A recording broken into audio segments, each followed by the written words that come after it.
أعوذ بالله من الشيطان الرجيم. بسم الله الرحمن الرحيم، والصلاة والسلام على أشرف الأنبياء والمرسلين. أما بعد، السلام عليكم ورحمة الله وبركاته. جماعة na wato ainihin musulmin Najeriya, muna taya ku jajantawa dangane da irin abubuwan da suke fada mana na ibtila'at, kama daga kowane janibin addininmu da janibin kasuwancinmu da janibin ilimi na addininmu. Abubuwa suna ta zuwa kala-kala.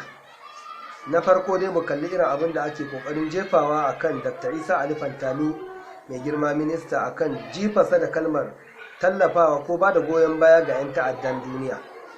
Wannan ba karamin nakasu bane, musamman ma a ce an samu hannun wasu daga cikin al'umman musulminmu ko hausawa wanda suke ba da gudunmuwa da goyon bayan akan haka, wanda addinin musulunci ya ba da dama ko wane ne kai amma malami ba a cikin addinin nan, kana da dama ka je a dama da kai a cikin al'amarin mulki da iko da kowane irin abu, musamman ma kana da irin rawar da za ta taka wajen yin adalci ga al'umman da ake mulka a wannan ƙasa. To muna kira ga gwamnatin Najeriya, kamar yadda ta yi ƙoƙari muna gode mata, ta ƙara jajirce wajen ba wa malamai na kowane janibin da duk suke ba wa addinin Allah gudunmuwa. Ba ina magana akan wani janibi guda ɗaya ba, duk wani janibi na addinin musulunci da suke ba wa addinin gudunmuwa da kariya, to haƙƙi ne da gwamnati ta kare su, ta kare haƙoƙinsu da jinainansu da dukiyoyinsu. Haka kuma haƙƙi ne akan ta kare al'ummar Najeriya ga baki ɗaya, musamman idan muka kalli abin da ya faru a Gaidan, da abin da yake faruwa a Maiduguri, da abin da yake faruwa a wato ainihin cikin wani yanki na Kebbi again, da kuma abin da yake faruwa a sasanni ko yankunan Najeriya.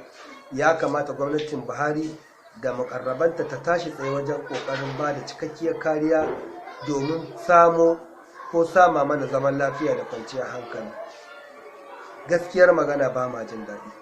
Ba a bamu mun yi addini yadda ya kamata ba, ba a bamu mun yi karatu yadda ya kamata ba, ba a bamu mun yi kasuwanci yadda ya kamata ba kuma a bamu mun yi addinin mu cikin kwanciyar hankali da nutsuwa ba.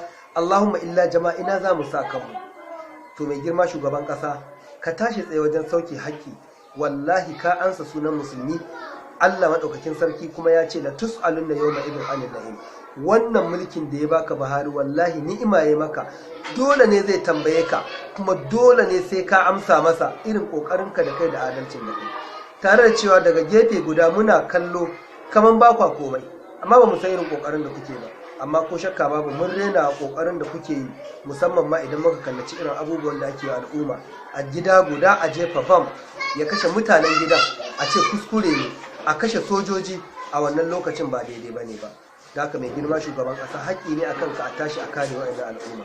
Abu na gaba, mutanen wafa da aka kama da basu san hawa ba, basu san sauka ba, wanda ba har yanzu an ƙi ai bincike a gane mai laifi a hukunta shi, mara laifi a sake shi ya dawo cikin iyalinsa.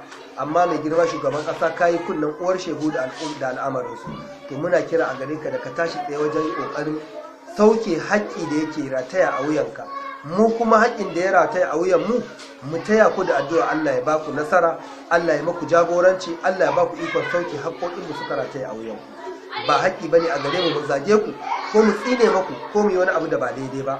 Yin hakan a gare mu ba daidai bane ba. Mu ma mun ƙara wato ainihin ɓalla ɓarna a cikin ɓarna. Allah ya kare mu, Allah ya ba mu lafiya da zama lafiya. Wannan azumi da muke ciki, Allah ya sa mu zama daga cikin ƴantattun bayi. Allah ka karɓi ibadunmu, Allah ka shirya mu shiriya ta addinin musulunci. Alhamdulillahi rabbil alamin, wa salatu wa salamu ala ashrafil anbiya'i wal mursalin, sayyidina wa habibuna wa rasulina wa khatimin nabiyina sallallahu alaihi wa alihi wa sahbihi wa sallam. Assalamu alaikum wa rahmatullahi wa barakatuh.